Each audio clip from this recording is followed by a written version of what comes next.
Baku tembak hebat di tengah hutan. Detik-detik pasukan Yuda Sakti diberondol tembakan Algojo OPM. Awalnya, 2 regu Satgas pasukan Yuda Sakti disebar di sekitar markas OPM. Sempat dikira sudah tidak ada anggota OPM, tetapi tiba-tiba suara tembakan bersahutan dan mengarah ke pasukan Yuda Sakti. Situasi mencekam terjadi, anggota TNI langsung merayap dan mencari tempat bersembunyi. Mereka lantas membalas tembakan tersebut, hingga dengan sekejap wilayah hutan distrik Aifat Selatan menjadi medan perang.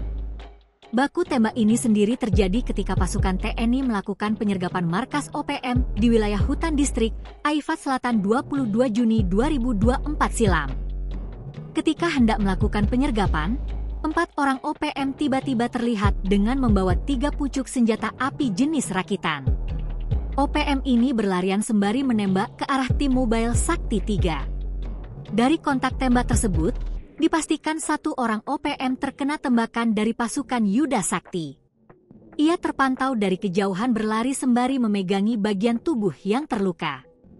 Pasukan TNI juga berhasil mengamankan 1 pucuk senjata api rakitan berikut magazin dan munisinya. Untuk diketahui, sebagian besar persenjataan kelompok OPM yang berada di wilayah Sorong Raya diperkirakan masih menggunakan senjata api rakitan.